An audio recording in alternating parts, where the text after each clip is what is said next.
Hi കൂട്ടുകാരെ, നമസ്കാരം. എൻ്റെ അടുത്ത് എൻ്റെ കൂട്ടുകാരികളൊക്കെ എപ്പോഴും പറയാറുണ്ട്,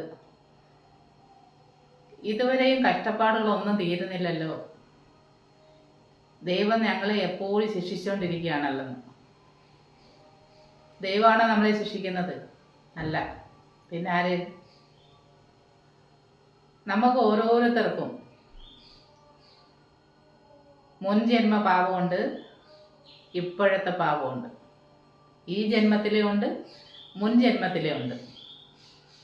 ആ പാപഭാരങ്ങളെല്ലാം ഒഴിഞ്ഞാൽ മാത്രമേ നമുക്ക് നമ്മൾ ചെയ്യുന്ന വഴിപാടിൻ്റെ ഫലം നമുക്ക് കിട്ടത്തുള്ളൂ. അപ്പം നമ്മൾ വഴിപാടുകളും നമ്മൾ ഓരോ പ്രാർത്ഥനകളും ചെയ്തുകൊണ്ടേയിരിക്കുക.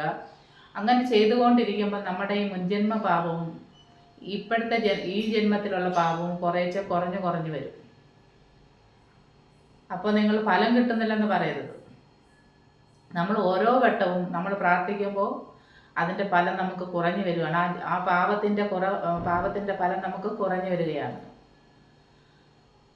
അപ്പോൾ നമുക്ക് എല്ലാവർക്കും ഇഷ്ടദേവത ഒരെണ്ണം കാണും, ഇഷ്ടപ്പെട്ട ദൈവം ഒരെണ്ണം കാണും. ചിലവർക്ക് കൃഷ്ണനായിരിക്കും, ചിലവർക്ക് വിനായകനായിരിക്കും, ചിലവർക്ക് മുരുകനായിരിക്കാം, ചിലവർക്ക് ഭദ്രകാളിയായിരിക്കാം. നമ്മൾ ഏത് ദൈവത്തിനെയാണോ നമ്മൾ കൂടുതൽ നമുക്ക് ഓരോരുത്തർക്കും ഇഷ്ടപ്പെട്ടത്, ദേവിയാണോ ദേവനാണോ, ആ ദേവനെ ആയാലും ദേവി ആയാലും നിങ്ങൾ അതിനെ തന്നെ നിങ്ങൾ പ്രാർത്ഥിക്കുക. നമ്മുടെ മനസ്സിൽ നമുക്ക് ഇഷ്ടമുള്ള ഒരു ദൈവമാണത്. ആ ദൈവത്തോട് നമ്മുടെ കാര്യങ്ങളെല്ലാം നമുക്ക് പറയാം, അതിന് വേണ്ടുന്ന വഴിപാടുകളെല്ലാം നമുക്ക് ചെയ്യാം. അല്ലാതെ ചിലവർ പറയും, ഇന്ന അമ്പലത്തിൽ പോയി നിങ്ങൾ ഈ വ്രതം ചെയ്താൽ, ഈ വഴിപാട് ചെയ്താൽ നിങ്ങളുടെ കഷ്ടപ്പാട് മാറുമെന്ന്. അങ്ങനെ മാറുമോ? ഇല്ല. കാരണം നമുക്ക് ആ മുൻജന്മോ ഇപ്പോഴത്തെ ജന്മോ എന്നുള്ളൊരു പാപഭാരം നമ്മുടെ തലയിൽ ഇങ്ങനെ ഇരിക്കുകയാണ്. അത് മാറണമെങ്കിൽ നമ്മൾ എവിടെ പോയാലും ഏത് ദൈവങ്ങളുടെ അടുത്ത് പോയാലും ദൈവങ്ങളെല്ലാം ഒന്നാണ്. അത് പല പാവമാറ്റം ഉണ്ടാകുന്നതേ ഉള്ളൂ.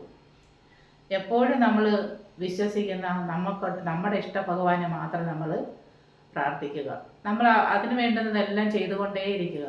ഈ ഓരോരുത്തർ വന്ന് പറയുമ്പോഴും നമ്മൾ നമ്മുടെ ഇഷ്ട ഭഗവാനെ ചെയ്തുകൊണ്ടിരിക്കുന്ന കാര്യങ്ങൾ പകുതിക്കിട്ടിട്ട് വേറൊരു ഭഗവാന്റെ അടുത്ത് പോയി പിന്നെ പുതിയതായിട്ട് തുടങ്ങേണ്ടെന്ന് ആവശ്യമില്ല. കാരണം ഈ നമ്മളിപ്പോൾ ഭദ്രകാളി ഇവിടെ നമ്മൾ വിശ്വസിക്കുന്നൊരു ഭദ്രകാളിയായിരിക്കും. അതേ ഭദ്രകാളിയാണ് വേറൊരു അമ്പലത്തിൽ ചെന്നാൽ അതിൻ്റെ പേരും ഭാവവും മാത്രമാണ് മാറുന്നത്.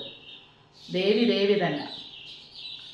അതുകൊണ്ട് നിങ്ങൾ ഏതമ്പലത്തിൽ പോയാലും നിങ്ങൾ എത്ര വഴിപാട് ചെയ്താലും നമുക്ക് അനുഭവിക്കാനുള്ള ഈ പാപജന്മങ്ങൾ, അത് ആ കർമ്മഫലം അത് മാറിയെങ്കിൽ മാത്രമേ നമ്മൾ ചെയ്യുന്നതിൻ്റെ ആ ഒരു ഫലം നമുക്ക് കിട്ടത്തുള്ളൂ. നിങ്ങൾ ഈ പ്രാർത്ഥനയെ ഫലിക്കുന്നില്ലെന്നൊന്നും പറയണ്ട. അത് നിങ്ങൾ ചെയ്യും തോറും നിങ്ങളുടെ പാപഭാരം കുറഞ്ഞുകൊണ്ട് വരുവാണ്. ഞാൻ ഉദാഹരണത്തിനൊരു കാര്യം പറയാം. നമ്മുടെ അടുത്തുള്ള ആരെങ്കിലും നമ്മുടെ കുഞ്ഞുങ്ങൾ ഇപ്പോൾ ഒരു ഡാൻസിന് കൊണ്ട് ചേർക്കും. അപ്പോൾ അരങ്ങേറ്റം ആവാറായി. അപ്പോൾ നമ്മളതിനെ ഒരു ടീച്ചറിൻ്റെ അടുത്ത് കൊണ്ട് ചെന്നിട്ട് നമ്മൾ ഡാൻസ് പഠിപ്പിച്ചുകൊണ്ടിരിക്കുമ്പോൾ നമ്മുടെ കുട്ടിക്ക് അടുത്തുള്ള കുട്ടിയുടെ അത്രയും കഴിവ് കാണത്തില്ല. അപ്പോൾ തൊട്ടടുത്ത വീട്ടിലൊരു നമ്മുടെ കൂട്ടുകാരി പറയും, എടി ആ മിസ് കൊള്ളത്തില്ല, അതുകൊണ്ട് നിൻ്റെ കുഞ്ഞിനെ വേറൊരു ഡാൻസ് സാറിൻ്റെ അടുത്ത് കൊണ്ടാക്കും. അവിടെ ചെന്ന് ഡാൻസ് പഠിപ്പിക്കുമ്പോഴും ഈ കുട്ടി ഇതുപോലെ ഡാൻസ് ചെയ്യത്തുള്ളൂ. അങ്ങനെ എത്ര ടീച്ചറിൻ്റെ അടുത്ത് നിങ്ങൾ മാറി മാറി കൊണ്ടുപോയാലും ആ കുട്ടിക്ക് ആ ഒരു കഴിവേ കാണിക്കാൻ പറ്റും. കാരണം അങ്ങനെ ഡാൻസ് പഠിക്കാനുള്ളൊരു കഴിവ് ദൈവം കൊടുത്തിരിക്കുന്ന അത്രയേ ഉള്ളൂ. അത് കുട്ടിയുടെ കുഴപ്പമാണ്, അല്ലാതെ ടീച്ചറിൻ്റെ കുഴപ്പമല്ല. അതാണ് ഞാൻ പറയുന്നത്. നമ്മൾ പൂജിക്കുന്ന ഒരു ദൈവമുണ്ട്. ആ ദൈവത്തിൻ്റെ അടുത്ത് നമ്മുടെ സങ്കടങ്ങളെല്ലാം പറയാം, എല്ലാ വഴിപാടുകളും ചെയ്യാം. ഇത് പകുതിക്കിട്ടിട്ട് നമ്മൾ വേറൊരു ദൈവത്തിൻ്റെ അടുത്ത് പോയി പറഞ്ഞാലും എന്തുവാ? അവിടെ ചെന്നാലും നമ്മളിത് അനുഭവിച്ചേ ആകൂ. അതുകൊണ്ട് നമ്മുടെ മുൻജന്മ പാപവും ഇപ്പോഴത്തെ ഈ ജന്മത്തിലുള്ള പാപവും എല്ലാം മാറുമ്പോൾ നമുക്ക് അതിൻ്റേതായ രീതിയിലുള്ള ഫലം കിട്ടും. ഇപ്പോഴത്തെ കഷ്ടപ്പാടുകൾ ഒന്നും ഓർത്ത് നിങ്ങൾ ആരും വിഷമിക്കേണ്ട.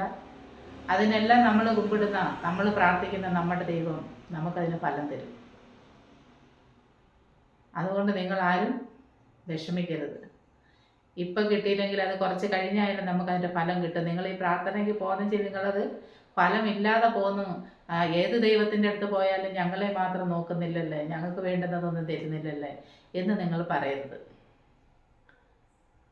അത് നമ്മൾ ജനിച്ചു വന്ന നമ്മുടെ കർമ്മഫലമാണ് നമ്മൾ അനുഭവിക്കുന്നത്.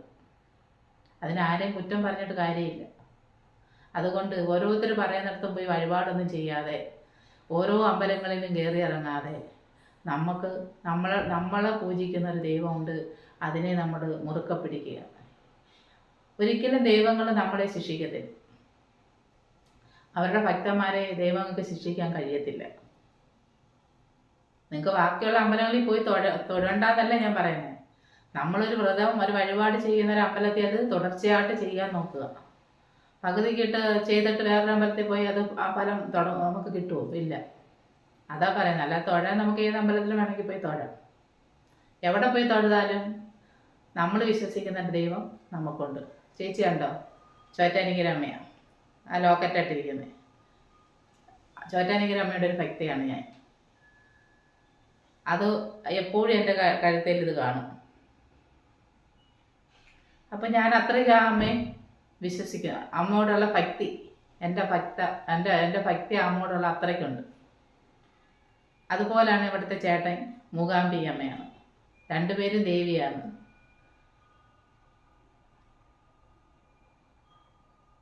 അങ്ങനെയാണ് ഓരോരുത്തരുടെയും. പിന്നെ അതുകൂടാതെ നമ്മൾ നമ്മുടെ കുലദൈവ അമ്പലത്തിൽ പോകണം, നമ്മുടെ കുടുംബ അമ്പലത്തിൽ പോകണം. അതൊക്കെ നമുക്ക് പോകണം. അവിടെ വേണ്ടുന്നത് നമ്മൾ ചെയ്യുകയും വേണം. ഇത് കഴിഞ്ഞിട്ടേ ഉള്ളൂ നമുക്ക് വേറൊരു അമ്പലം. അതുകൊണ്ട് ആരും പറയുന്നത് നിങ്ങൾ കേൾക്കരുത്. നിങ്ങൾക്ക് ശരിയെന്ന് തോന്നുന്നത് നിങ്ങൾ കാണിക്കുക. ചേച്ചി ഇപ്പോൾ ഓർത്തപ്പം വന്ന് നിങ്ങളോട് പറഞ്ഞു തന്നതാണ്. കാരണം ഒരുപാട് പേര് ചേച്ചിയോട് പറയുന്നത് ഞാൻ കേട്ടിട്ടുണ്ട്. നമുക്ക് മാത്രം എന്താ ഇങ്ങനെ എന്നും ഈ ഇപ്പോൾ ഓരോ രാശിമാറ്റം വരുമ്പോഴെല്ലാം എടുത്ത് നോക്കുമ്പോഴും പറയുന്നത്, നമുക്ക് മാത്രം എന്തോ ഇങ്ങനെ എന്നും കഷ്ടകാലം ഇഷ്ടകാലം, ഇനി എന്നാ നമുക്കൊരു നല്ല കാലം വരുന്നതെന്ന്. എന്ത് ചെയ്യാനാണ്? നമ്മൾ ജനിച്ചത് അങ്ങനെ ആയിപ്പോയി. ആ ഒരു അത്രയും കർമ്മഫലവും കൊണ്ടാണ് നമ്മൾ വന്നത്. അതിൻ്റെ അത് നമ്മൾ അനുഭവിച്ചേ പറ്റത്തുള്ളൂ. അതിപ്പോൾ ആരെയും കുറ്റം പറഞ്ഞിട്ട് കാര്യമില്ല. അതിന് നമ്മൾ നല്ല പ്രവൃത്തികൾ ചെയ്യുക. ആരെയും ദ്രോഹിക്കാതെ. ഒരാൾക്കങ്ങ് നമ്മൾ കഴിക്കുന്നതിൽ ഒരു അംശം, ഒരു ഉരുളെങ്കിലും ഒരാൾക്ക് കൊടുക്കാൻ പറ്റുമെങ്കിൽ ആ പാപഭാരത്തിൻ്റെ തോത് കുറച്ച് കുറയും. അല്ല, നമ്മൾ അവരെ ശിക്ഷിക്കാൻ ചെന്നാൽ വീണ്ടും നമ്മുടെ കർമ്മഫലം കൂടി വരും. അതുകൊണ്ട് ചേച്ചി പറയുന്നതല്ല ചെയ്യുക. ഒന്നും പറയത്തില്ല. ഇനി വേറൊരു വീഡിയോ കണ്ട് വരാം. എല്ലാവരും സുഖമായിരിക്കുന്നു വിശ്വസിക്കുന്നു. സ്കിപ്പ് ചെയ്യാതെ വീഡിയോ കാണണം. ചേച്ചിയുടെ വേഷം കണ്ടില്ലേ? പാത്രം കഴുകി കൂടി വന്നത്. അപ്പോൾ പോയിട്ട് വരാം.